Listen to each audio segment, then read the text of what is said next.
साहिबा, हमने पिछले दिनों देखा, वैसे तो हम 3.5 साल देखते रहे, और कहीं न कहीं किसी न किसी तरीके से अपने ख़्यालात का इज़हार भी करते रहे। लेकिन ये जो 9 मई के बाद एकदम वाक़यात हुए हों, पूरी दुनिया में जो एक नफ़रत फैलाई जा रही है और एक ख़ास एजेंडे के तहत फैलाई जा रही है, एक मख़सूस अंदाज़ में पहुँचाई जा रही है, और आपका वो जुमला, मेरा ख़्याल है हम नाज़रीन पहले आप वो वीडियो देख लें तैयबा साहिबा की, और उसके बाद जो है फिर हम बात करेंगे। आर्मी और पाकिस्तान लाज़िम मलज़ूम है, पेंटागन और व्हाइट हाउस लाज़िम मलज़ूम है। ओके, तो आर्मी के खिलाफ नफरत जिसने भी पैदा की है, 4 जर्नल गुजरे हैं, सबके नाम आते हैं। जनरल पाशा, तुम सुन रहे हो तो मैं पैगाम देती हूँ, general Zaheerul Islam, general Bajwa, general Faiz, enough is enough. लेकिन जो सिटिंग जनरल है आसिम मुनीर, उसका क्या कसूर है? वो तो अभी आए हैं, वो तो गंद तुम्हारा समेटना है, उसको क्यों गालियां देते हो? वो सिपा सलार है, हमारा मुल्क बचाने आया है। तो इसलिए जी तैयबा, आपने देखा, ये बात आप ही वाला सवाल मैंने यहाँ पर एक उनके ज़िम्मेदार से पूछा कि यार आप ये तो बता दें कि आसिम मुनीर का इसमें क्या कसूर है? तो उन्होंने कहा वो हमारे बंदे पकड़-पकड़ के अंदर डाल रहा है। तो मैंने उनसे कहा कि जो आपने किया है, तो वो उसमें बंदे को पकड़े नहीं तो क्या करे? तो ये बताएँ कि एक ये परसेप्शन है कि ये जो बंदे पकड़ के अंदर डाल रहे हैं, ये गलत है। वो ये नहीं सोच रहे कि पाकिस्तान की तारीख में आज तक पाकिस्तान की तज़लील इस तरह नहीं हुई कि पाकिस्तानी अवाम जो है, वो फ़ौजी तंसीबात पर हमला कर दें। उन लोगों के जो मुजस्मे बने हुए हैं, जो कि शहीद हुए हैं, और उनकी यादगारी मुजस्मों को तोड़कर, और जो गन्स हैं जो यादगारी तौर पर लगाई गई हैं कोर कमांडर हाउस पे, उसको नाले में फेंक दें, वो उनकी बात में समझ में नहीं आती। मैं चाह रहा हूँ कि आप बताएं कि ये आखिर ये दोनों तरफ से क्यों नहीं सोचते, ये वन साइडेड क्यों सोच रहे हैं? हमें इनकी कोई परवाह नहीं, ये क्या सोचते हैं। ये एक बहुत बड़ी बगावत थी जिसको अल्लाह ने हाथ रख के आप लोगों मुल्क को बचाया है। आप हकायक पे बात करें, हमें डैम केयर माय फुट कि लोग क्या सोचते हैं, लोग गुस्सा क्यों कर रहे हैं।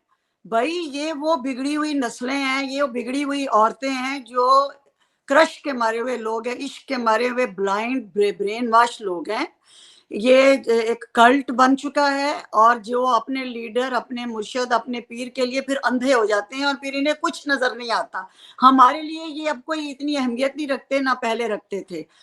ये इनका लीडर 2010 तक ठीक जा रहा था, क्योंकि मैं 96 से साथ ज़ाहिर उनको जानती हूँ, जब से ये बनी थी पीटीआई, जब से शौकत खानम से लेके 2010 में जब बैसाखियों का जब उसे कभी मुझे वजीर आजम बनना है, उन्होंने कहा आप उत्तर फिर तेन बनाने हैं।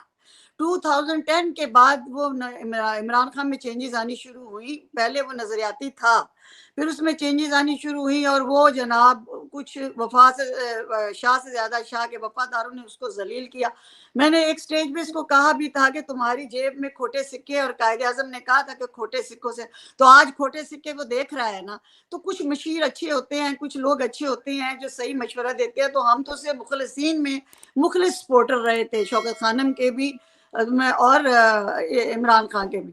तो ये तो नए नए लोग आ गए हैं बीच में, ये लौंडे लपाड़े और ये इश्क की मारी औरतें, और ये मतलब इनकी बात ना करो। हम लोग नजरियाती पुराने लोग हैं। हमने इमरान खान को वो 96 वाला भी जानते हैं, ठीक ठाक जा रहा था, उसको सियासत में पंगा दिया, तुम आ जाओ, तुम वो आ गया। फिर उसके बाद वो सियासत कर रहा था। फिर 2010 में जब उसे पता चला कि भी मुझे तो अगर इलेक्शन जीतनी है 13 के, तो फिर मुझे ये अपना तुम मैंने उसको कहा, मैंने कहा तुम तो तब्दीली की वजह कॉलम भी बहुत ज्यादा लिखती थी, और मैसेजेस भी करती थी, और 2-4 मीटिंग्स भी हुई थी।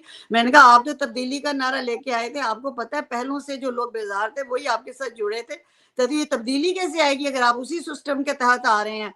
तो मैं तो 2010 से इसको बदलता हुआ देख रही हूँ, अपने नजरिए से, अपनी तब्दीली से, अपना एजेंडे से, मौकफ से। और फिर 13 में आपने देखा इलेक्शन हारे, तो फिर उसके बाद आपने फिर 2014 में जब धरना दिया तो मेरा कलम जो है वो फिर खिलाफ लिखना शुरू हो गया कि ये तो हमें तो नहीं साथ चलना, किसी को सपोर्ट ही नहीं करना, इसलिए कि ये तब्दीली नहीं है। अब ये भी इक़्तिदार के लिए उन्हीं बैसाखियों के थ्रू आ रहा है। तो उन्हीं वो बैसाखियों जिनके थ्रू ये 2018 में आया है, जिन बैसाखियों को इसने 2014 में सहारा लिया था, उन बैसाखियों ने दिया टंगा पर नियाने होना। तो करने का जैसे करोगे वैसा भरोगे। अच्छा ये सीधी बात है कि ये होना ही था। आप उन बैसाखियों से नवाज शरीफ की टांगे टूट रही है, उसको एक मुंतखब वजीर आजम को आप निकाल के, तो आप समझते हैं उसी निजाम के तहत मैं आऊंगा तो मेरी वाह वाह, मुझे क्यों निकाला, एक दिन तू भी रोया है मुझे क्यों निकाला। इसमें कौन सी ऐसी नई बात है?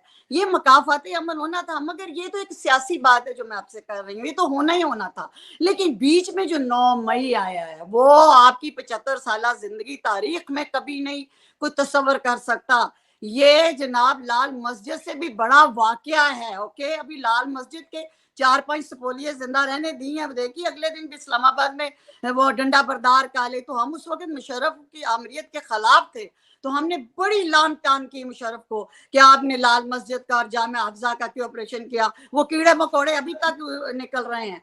तो ये तो 9 मई एक बगावत है सर। आप इस पे बात करें कि 9 मई में बगावत क्या थी, क्यों थी और कैसे सबूताश हुई, इस पे करें। लोगों की नाम लोग मेरी जूती पे